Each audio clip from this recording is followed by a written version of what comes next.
It seemed like a harmless act of generosity. A simple donation of lollies to a New Zealand charity, intended to bring a moment of joy to those in need. But this sweet gesture quickly turned sour. It became a nightmare, laced with the bitter tang of betrayal and fear. 400 people potentially exposed to the insidious grip of methamphetamine. How did this happen? The sweets arrived anonymously. They were packaged like any other ordinary treat you'd find at the corner dairy. Sealed bags, bright colours, familiar branding, nothing seemed amiss. The charity, operating on trust and goodwill, distributed the lollies as part of their regular outreach. Then the unthinkable happened. Reports started trickling in, people experiencing strange and unsettling symptoms, nausea, dizziness, heart palpitations, the common denominator, the seemingly innocent sweets. The New Zealand Drug Foundation conducted urgent testing. The results were chilling. Methamphetamine, hidden within those sugary treats, a ticking time bomb of addiction and despair. Methamphetamine, or P as it's known on the streets of New Zealand, is a dangerous drug. It's highly addictive. It wreaks havoc on the body and mind. Users experience a euphoric rush, followed by a devastating crash. Paranoia, aggression, hallucinations. These are just a few of the terrifying side effects. Long-term use can lead to psychosis, heart damage, and even death. Now, imagine unknowingly ingesting this poison, disguised as a harmless treat.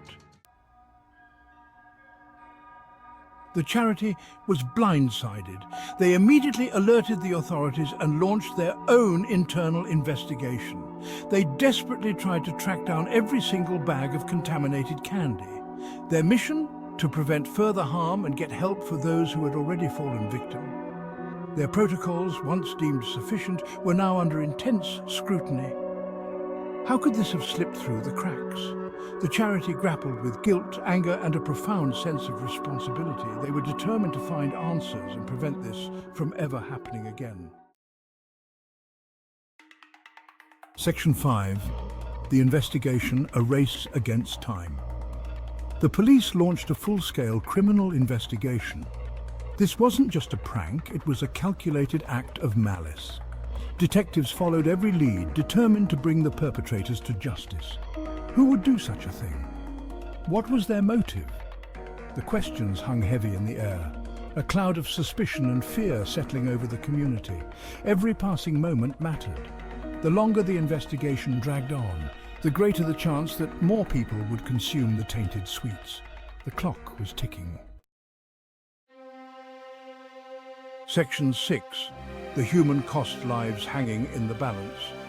The potential impact of this crime was staggering. The community was in a state of panic, with everyone wondering who might be affected next. The fear was palpable, spreading like wildfire through neighborhoods and towns. At least 3 people had confirmed exposure to the drug. These individuals were now facing an uncertain future, their lives turned upside down by a single, seemingly innocent act. The medical staff worked tirelessly, but the anxiety in the air was thick. Their stories served as a stark reminder of the very real danger lurking within those brightly coloured bags. Each piece of candy, once a symbol of joy and celebration, had now become a potential threat. Parents were left questioning how to protect their children from such an insidious danger. Fear gripped those who had consumed the sweets. Were they next? The uncertainty was agonizing, the psychological toll immeasurable. People were losing sleep, their minds racing with the possibilities. The community's sense of safety was shattered. This wasn't just about physical harm, it was about the erosion of trust, the shattering of innocence, and the lingering fear that something as simple as accepting a sweet treat could have life-altering consequences. The once joyous act of sharing candy had become a source of dread. The community was left to grapple with the emotional and psychological aftermath, wondering how they could ever feel safe again. The impact of this crime would be felt for years to come, a dark shadow over what was once a simple pleasure. Section 7. Lessons learned: tightening the reins on donations. The incident sent shockwaves throughout the charitable sector. It exposed a chilling vulnerability, a stark reminder that even the most well-intentioned organizations could become unwitting accomplices to horrific crimes. The need for stricter donation protocols became painfully clear. No longer could charities rely solely on trust and good faith. Thorough checks, increased vigilance, and a healthy dose of skepticism were now paramount. The safety of those they served depended on it. Section 8. A community in shock. The ripple effect. The news of the meth-laced sweets spread like wildfire. Fear and outrage rippled through the community. Parents were terrified. Children were warned about the dangers of accepting treats from strangers. The incident shook the very foundation of trust upon which communities were built. The sense of security, once taken for granted, was shattered. The incident served as a stark reminder of the vulnerability of even the most tight-knit communities to the insidious reach of drugs and crime. Section 9. The long road ahead, healing and prevention. The road to recovery would be long and arduous. Each step forward would be met with challenges, both seen and unseen. The journey would test the resilience and determination of everyone involved. The physical and emotional scars inflicted by this crime would take time to heal. These scars, visible and invisible, would serve as constant reminders of the trauma endured. Healing would require patience, understanding, and a willingness to confront the pain head-on. The community would need to come together to support one another and rebuild the trust that had been so carelessly broken. This unity would be the foundation upon which they could rebuild, fostering a sense of belonging and mutual respect. But amidst the pain and uncertainty, there was a glimmer of hope. The dawn of a new day symbolized the potential for growth and renewal. Acts of kindness and solidarity would pave the way for a brighter future. The incident had ignited a conversation, a collective call to action. People from all walks of life were coming together to voice their concerns and demand change. This dialogue was crucial in addressing the root causes of the issue and finding sustainable solutions. It had highlighted the importance of vigilance, the need for stronger safety nets, and the power of community in the face of adversity. By working together, the community could create a safer, more supportive environment for everyone. This collective effort would not only prevent future incidents, but also strengthen the bonds that held them together. Section 10. A call to action, vigilance, and compassion.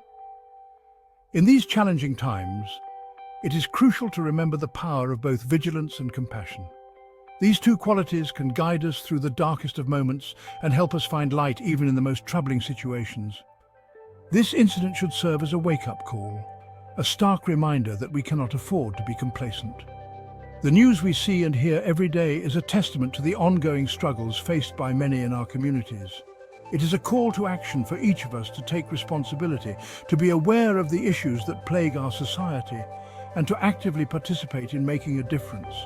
We must be vigilant, not just in our own lives, but in the lives of those around us.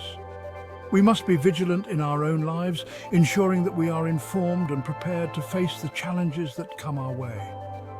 This means having open and honest conversations with our families, especially our children, about the dangers that exist in the world. Teaching our children about the dangers of drugs is not just a one-time conversation, but an ongoing dialogue.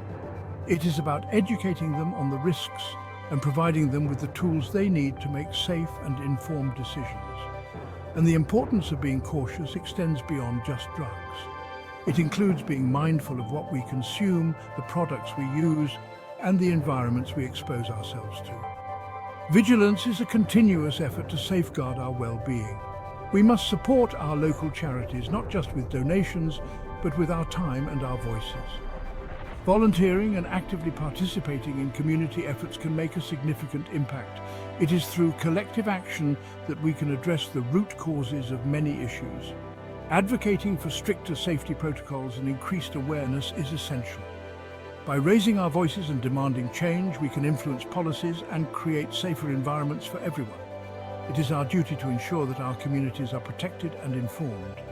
And most importantly, we must approach this issue with compassion.